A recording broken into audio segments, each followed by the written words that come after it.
กำลังออกรายการเนาะกำลังจะเข้ารายการพอดีถ้าบ่ได้เข้ารายการวันนี้ก็คงจะฟังเพราะว่า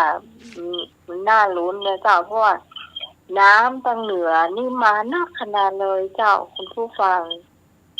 นี่ต้องลุ้นนะเจ้าคนที่อยู่ใกล้น้ำปิงก็ต้องขนย้ายเข้าของนะเจ้าต้องระมัดระวังนะเจ้าน้ำมันลอยตอนเมื่อคืนเนาะเราจะทำอย่างมาตันอันนี้ต้องระวังไว้ก่อนนะเจ้าตอนนี้เจ้าทีมงานมาครบกันหมดทุกคนนะเจ้านิมนต์ท่านสมัครทักทายคนผู้ฟังหน่อยนะเจ้า10 นิ้วขอนอบน้อมแด่องค์สมเด็จพระสัมมาสัมพุทธเจ้าพระพุทธพระธรรมพระสงฆ์แก้วอันประเสริฐสูงสุดขอกราบถวายความเคารพพระมหาเถรานุเถระหลวงพ่อพระครูปริยัติยานุศาสตร์หลวงพ่อพระครูสมุวิศวัตรวรกิจโจผู้ในการสถานีพระพุทธศาสนาและพระอาจารย์นิพนธ์ครูบาอาจารย์ทุกรูปมีอาจารย์สมณเณรเอาลากครับนมัสการครับครับผมแล้วก็โยมพิสมัยหัวหน้าธรรมะขายเครียดเนาะเจ้าละลุงหนุ่ยตัวนึงครับนมัสการครับผมเจ้าอาเจเจตัวเนาะครับกับภาษาครับเจ้าท่านฟังทุกท่านที่สนานรับฟังอยู่ทางบ้านเขาเจริญพรเจ้าต่อไปเป็นสำเน็จเอารักคนเดียวนั้นเจ้าขอกราบนอบน้อมยังคุณพระตรีไตรรัตนผ่านแก้วพระแก้วเจ้าต่าง3ประการหมายมีพระพุทธพระธรรมพระสงฆ์อันเป็นสารณะที่เปิ่งของหมู่เฮาทั้งหลายขอกราบไหว้สาบุญญาปรมีธรรมท่านอาจารย์ท่านพระครูสมุวิศวัตรปรกิจโยผู้อำนวยการสถานีวิทยุคลื่นพระพุทธศาสนาการศึกษาและวัฒนธรรม 104.50 พร้อมไปด้วยท่านครูบาอาจารย์พระสงฆ์องค์สังฆเจ้าภิกษุสามเณรทุกรูปทุกองค์ที่ท่านได้เปิดวิทยุให้ฟังอยู่ต่างวัดต่างวาด้วยความเคารพอย่างสูงสุดยิ่งครับผมขอกราบนมัสการท่านอาจารย์สมัครญาณสีโลผู้ช่วยเจ้าวาดวัดไผ่หินครับผมครับผมก็นมัสการท่านอาจารย์นิพนธ์พัทยาโนแล้วก็สวัสดีโยมพี่สมัยผู้ดำเนินรายการเจ้านมัสการเจ้าสวัสดีลุงลุยครับผมนมัสการครับสวัสดีเจเจครับกับภาษาครับเจริญพรคณะสัตยาติโยมศรัทธาสาธุชนคนดีเฮาทุกท่าน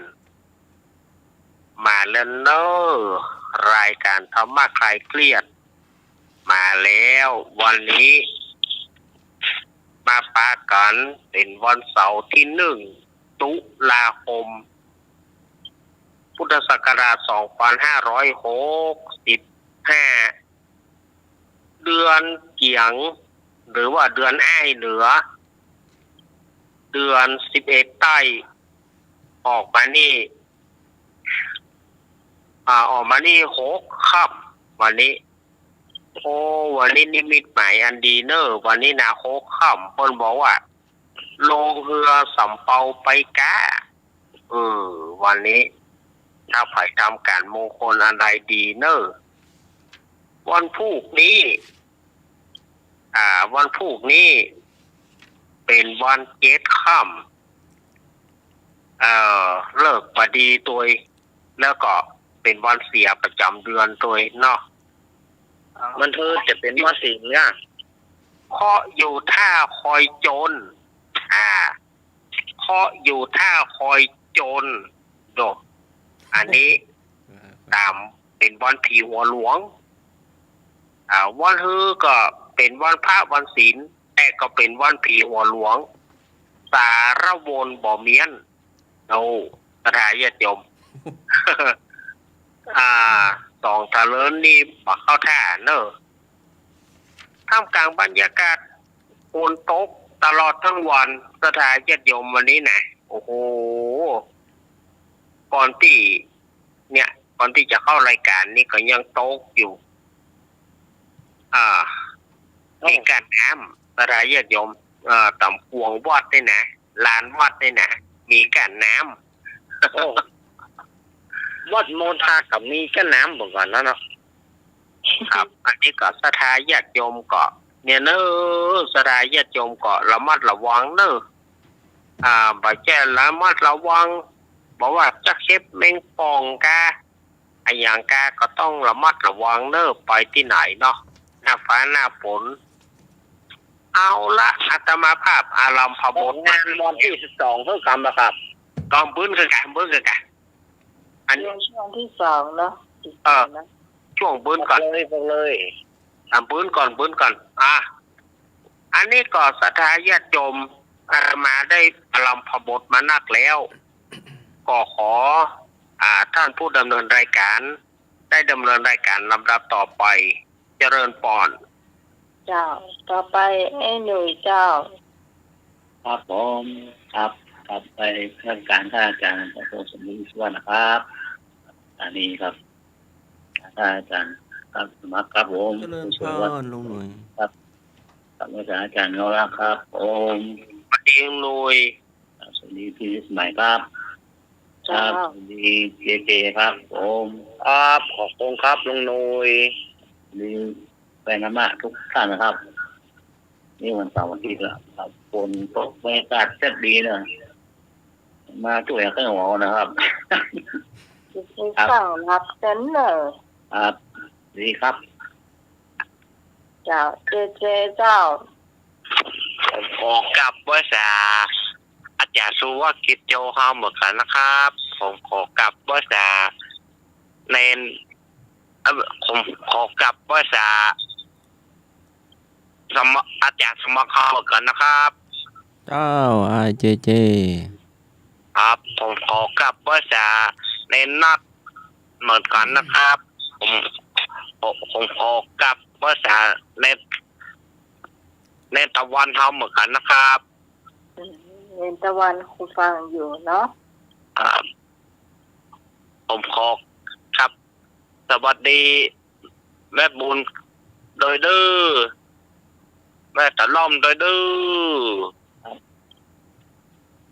ผมขอกลับสวัสดีลุงหนุ่ยบ้านน้ำท่วมนา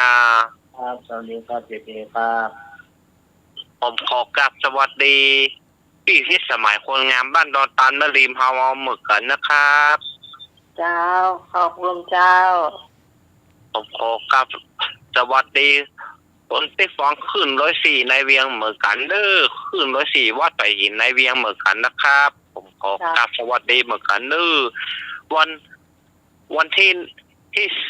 3นี่ธรรมะสัญจรที่ปัตตะได้น้อยเด้อธรรมะสัญจรที่วัดได้น้อยเพิ่นจะจัดธรรมะสัญจรที่วัดได้น้อยเริ่มบ่ายโมงไปครับ จ้าแต่เดี๋ยวช่วงที่2เนาะเราจับอาจารย์สัมพันธ์เต็มที่ ครับ เนาะ ครับผมขอกราบสวัสดีเหมือนกันนะครับ สวัสดีครับ จ้าโทรศัพท์นี่คงใช้ได้2หมายเลขเลยเนาะให้สมัครเนาะ เจ้า 053-226-058-810-406 เจ้า โอ้2 เบอร์เนาะ เจ้า